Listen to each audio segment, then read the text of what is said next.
Hola a todos. En esta serie de vídeos correspondientes a la unidad de trabajo 3 vamos a trabajar sobre el concepto de componente y os voy a explicar un poco qué es un componente a través de un ejemplo. Vamos a ir programando un componente y a la vez os voy a ir explicando un poco en qué consiste esto de la programación de componentes. Lo primero de todo que hay que tener claro es que hacer un componente es hacer una pieza de software reutilizable. Es decir, vamos a programar algo que va a servir para utilizar en otros proyectos ahora mismo o en el futuro. Ejemplos de componentes ya hechos. Tenemos todos los de Swing. Todo esto de aquí, que ya utilizasteis en la unidad primera, son, al fin y al cabo, son componentes, ¿vale? Lo que vamos a hacer nosotros, como es bastante difícil programar un componente desde cero, porque hay que programar desde cómo se renderiza en pantalla, cómo responde a los eventos, absolutamente todo, son muchas líneas de código. Por ejemplo, un componente con el botón son muchas líneas de código. Lo que vamos a hacer va a ser partir de la base como base de uno de estos y a través del mecanismo de herencia extenderlo y crear nuestro propio componente a partir de uno de estos. Coger la funcionalidad base de uno y extenderlo y añadirle las cosas que necesitemos propias nuestras que extiendan este comportamiento. Para poner un ejemplo de esto, lo que voy a hacer es crear un panel, ¿vale? A partir de la clase JPanel de Java, voy a crear un panel que permita, que el JPanel no lo permite, poner una imagen de fondo en el panel y además que esta imagen pueda tener una transparencia mayor o menor para luego poder poner componentes encima y que se vean bien, ¿no? Con la imagen de fondo puesta, la que queramos. Entonces, para esto, lo primero que tengo que hacer es crear un proyecto para el componente, ¿vale? Para hacer esto. Entonces, creo una aplicación de Java al final y lo voy a llamar, por ejemplo, JPanel imagen, por ponerle un nombre diferente al JPanel normal. Lo creo. Bien, aquí tengo el proyecto. Creo un paquete para tener pues organizadas las clases. JPanel imagen. Y creo la clase que va a ser el componente. JPanel imagen. Bien, como dije antes, este componente va a tomar la funcionalidad ya del JPanel. Por tanto, a través del mecanismo de herencia, extendemos el JPanel de Swing. Ahí lo tenemos. Extendemos el JPanel de Swing y ahora, para hacer un componente, si repasáis los apuntes, el componente tiene que ser, la clase que implementa el componente tiene que ser un JavaBean.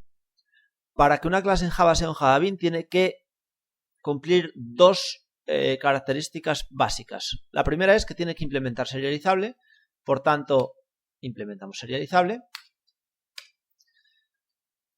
Y, en segundo lugar, tiene que tener un constructor sin parámetros, ¿vale? Vamos a escribir el constructor para tenerlo ahí sin parámetros. Luego puede tener el contenido que tenga, aquí podemos poner las líneas que queramos, pero tiene que ser sin parámetros. Bien, esencialmente tenemos el componente pues ya estructurado, ¿vale? Esto es un JavaBean y esto lo podríamos añadir ya a la paleta de NetBeans directamente. Voy a hacer una cosa extra en este primer vídeo, que es declarar una propiedad que vamos a necesitar para que nuestro componente funcione.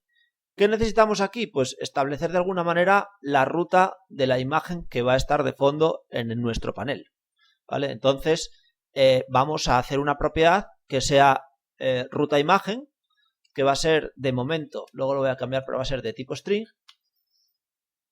ruta imagen.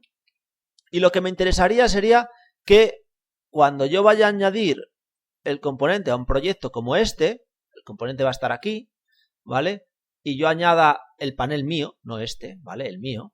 Aquí, en la lista de propiedades, salga la propiedad ruta imagen para yo poder rellenarla con la ruta de una imagen que esté en disco, ¿vale? Para que luego la muestre y todo eso. Entonces, volviendo al componente, para que eso pase, declaro la propiedad que quiero y tengo que crearle un getter y un setter con los nombres exactos que me pone NetBeans. Podría escribirlo, pero recomiendo generarlo, el getter y el setter, porque es vital que estos nombres sean exactamente así para que la paleta de NetBeans pueda mostrarnos esa propiedad para que el usuario la rellene cuando utilice el componente JPanel imagen.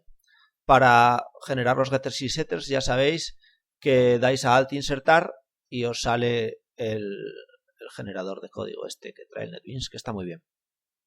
Pues en principio con esto, si yo compilo ya mi componente, doy a limpiar y construir, que lo compila completamente, podría ya, con el botón derecho, añadir el componente a la paleta. Herramientas, Add to Palette, aquí lo tenemos, añadir a la paleta. Si vamos aquí a bins personalizados, yo lo meto en bins personalizados por tenerlo un poco organizado. Lo podríamos meter en cualquier sitio en realidad, ¿vale? Incluso se podrían crear nuevas categorías, pero bueno, con estas nos bastan. Lo meto ahí en bins personalizados y le doy y ya está. Está agregado. Si voy a un proyecto cualquiera, os creáis un proyecto vacío, ¿vale? Con un JFrame, esto es simplemente para probar. Voy a borrar este panel, que era el de antes. Si voy aquí, en la derecha, a bins personalizados, no nos aparece. ¿Por qué? Quizás tenga que actualizar la paleta. Ahí está, actualizamos la paleta, JPanel imagen. Si lo arrastro, ya está. Tengo un panel que es mi panel, mi JPanel imagen. De momento no hace nada porque no programé nada. Pero lo que sí tiene, y es importante, es la propiedad ruta imagen. Aquí la tenéis, que es vuestra propiedad, que podríamos pues, meter aquí la ruta de una imagen. ¿Vale? Directamente ya veis como en la paleta sale la propiedad para rellenar. Evidentemente nos falta programar el componente, pero la estructura ya la tenemos. Así que en el siguiente vídeo seguiré programando este componente.